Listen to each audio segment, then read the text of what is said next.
আসসালামু আলাইকুম সবাইকে। সবার কী অবস্থা, কেমন আছেন? আশা করছি ভালো আছেন। আমরাও ভালো আছি। চলে গিয়েছিলাম বিয়ে খাওয়ার জন্য চিটাগাঙে, এবং চিটাগাঙে বিয়ে খাওয়ার পরে চিন্তা করলাম যে যেহেতু বিয়ে খাওয়ার জন্য চিটাগাং চলে আসছি বিয়ের অনুষ্ঠানের জন্য, সো কেননা বিয়ে একদিন চিটাগাঙে থাকাই যায়। সো এই জন্য আমরা একটা হোটেলে ছিলাম, এবং হোটেলে সকাল সকাল চলে গিয়েছি ব্রেকফাস্ট করার জন্য। এই দেখেন ব্রেকফাস্টে কী কী খাবার আছে, জাস্ট বেসিক খাবারগুলো ছিল, মানে আহামরি এরকম কিছুই ছিল না। হোটেলটার নামটা আমি ভুলে গেছি। সো এখানে আমরাও ছিলাম, আমাদের সাথে আমার ননদ, আপু এবং তার ছোট্ট ছেলেটাও ছিল।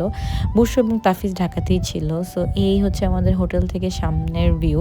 সো যেহেতু চিটাগাং গেছি, আর যদি ফয়েজ লেগে না যাই তাহলে তো হয় না। এটা আমার ফার্স্ট টাইম ফয়েজ লেগে যাওয়া ঘুরতে। আর যেহেতু আপু আছে, আরিজ আছে, পিচ্চি মানুষ, সো আর আমারও দেখার ইচ্ছা ছিল যেটার মধ্যে আসলে কী আছে, কারণ চিটাগাংয়ের মানুষজনের থেকে এত ফয়েজ লেক শুনেছি। সো আমারও ইচ্ছা ছিল দেখার। সো আমরা টিকিট কেটে ফেলেছি এবং হাতে বেলটা পরে নিয়েছি। হ্যাঁ, চড়ার জন্য বাবাকে যাওয়ার জন্য তোমার আমাকে একটা আপা দিতে হবে। তুমি কি রাজি? তুমি রাজি না? তুমি কি এটা চড়তে চাও? তাহলে একটা আপা দাও, তাহলে যেতে পারবা। রাজি? Okay, deal or no deal? Deal. Okay. একটা ভালোভাবে ধরে, এভাবে ধরে আমাকে। মাঝে তাড়াতাড়ি কাটো ভাই। আমরা চলে এসেছি ফয়েজ লেকে ঘোরার জন্য। আসলে চিটাগাংয়ে কোথায় যাব ঠিক পাচ্ছিলাম না। তো ফয়েজ লেক সবার আগে, সবাই চিনে, আর ওটাই মাথায় ছিল। তো এখন চলে এসেছি, আর আরিজও অনেক এক্সাইটেড।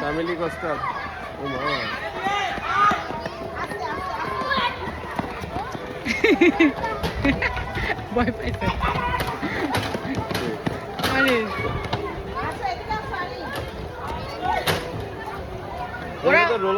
ওরা নামুক, তারপর উঠবো না। ওই যে মিমির হাত ধরো। আসো। ওরা পাত্তাই দেয় না। আমার কাছ থেকে পিস নিয়ে এখন আবার আমার উপর হয় গাড়ি। এখন গাড়িতে আমাদেরকে নিবে না, আমরা কি করব? সো যেই রাইটে ওঠানোর কথা ছিল আরিজকে, সেই রাইটে ওঠার জন্য আরিজ এলিজেবল না। সো এই জন্য আরিজ ওই রাইডে উঠে নাই। সো আমরা পরে চিন্তা করলাম আমরা এই রাইডটায় উঠবো, এবং এটাতে আমিও উঠবো। এটা উঠে যায়। থ্যাংক ইউ সো মাচ আপনার ইনফরমেশনের জন্য। দুজন কি দুইটা উঠবো? আমরা এটা হচ্ছে, আর এটা হলো প্যারাসুট ছিল না? একটাই উঠো, আরো লোক আছে। তাহলে অ্যাপোলো ঘুরতে আর প্যারাসুট। দুইজন দুইটা উঠে যাবে না ভাইয়া? রোলার কোস্টার থাকবে? এই পাশে আছে বড় রাইড। Bye bye. অ্যাপোলো কাছে আর হলো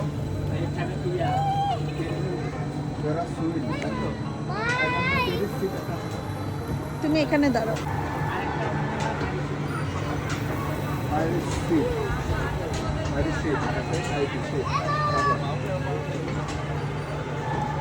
আর দেন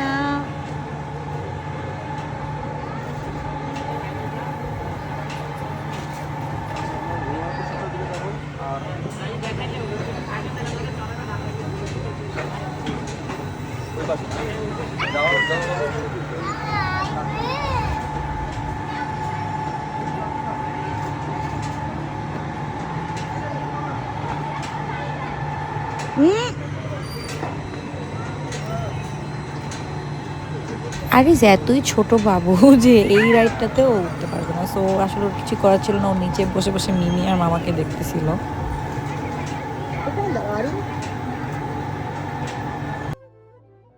হাঁটতে হাঁটতে এই পাশে এসে দেখলাম যে এখানে বিশাল এক দিঘি বলতে পারেন। সো এখানে বোট চালানো যাবে এবং বোটে ওঠাও যাবে।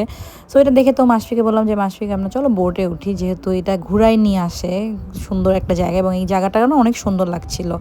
সো উঠে গেলাম বোটে।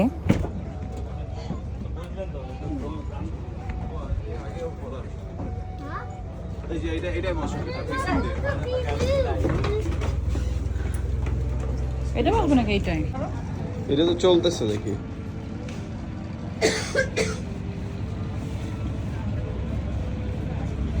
তবে এখানে একটা এই সিটে বসো, পরে পাবে না। এই বোট রাইডটা না অনেক রিফ্রেশিং ছিল, মানে নিচে একেবারে সুন্দর পরিষ্কার পানি আর চারপাশে হচ্ছে সবুজে ভরা, তার মধ্যে পাখি আছে, মানে এত ভালো লাগছিল, মনে হচ্ছিল যে আসলে কোথায় জানি চলে আসছি। মানে ফয়েজ লেকের আসলে এটা মনে হয় ফয়েজ লেক নাকি আমি আসলে জানি না, মানে লেকটা এত ভালো লাগছিল, এটা ম্যানমেড কিনা I have no idea, but অনেক রিফ্রেশিং ছিল। এবং এই রাইডটা প্রায় আধা ঘন্টা 40 মিনিটের মতো মনে হয়েছিল, কিন্তু একটুও না বোরিং লাগে না, মানে এত ভালো লাগছিল।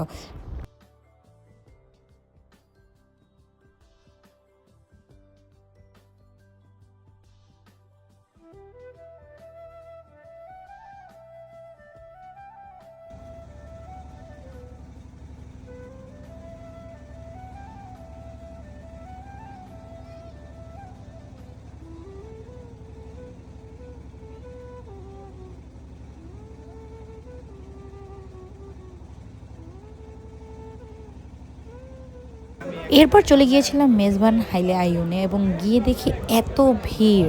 ওই দিন কি জানি একটা পরীক্ষা ছিল, সো এটার কারণে অনেক ভিড় ছিল। সো আমাদের একটু দাঁড়িয়ে থেকে এরপরে হচ্ছে সিট পাওয়া লাগছে, তাও আমরা হচ্ছে কালা ভুনাটা পাইনি, ওটা শেষ হয়ে গিয়েছিল। সো এই হচ্ছে আমাদের খাবার, ওদের অথেন্টিক খাবারটা না আসলে অনেক মজা। সো এরপরে ঘুরে টুরে রাতের বেলা চলে গিয়েছিলাম ডিনার করার জন্য আলবাইকে, কারণ পরের দিন হচ্ছে আমরা ঢাকায় চলে যাব। সো এই ব্লগে এই পর্যন্ত, সবাই ভালো থাকবেন, সুস্থ থাকবেন, আল্লাহ হাফেজ।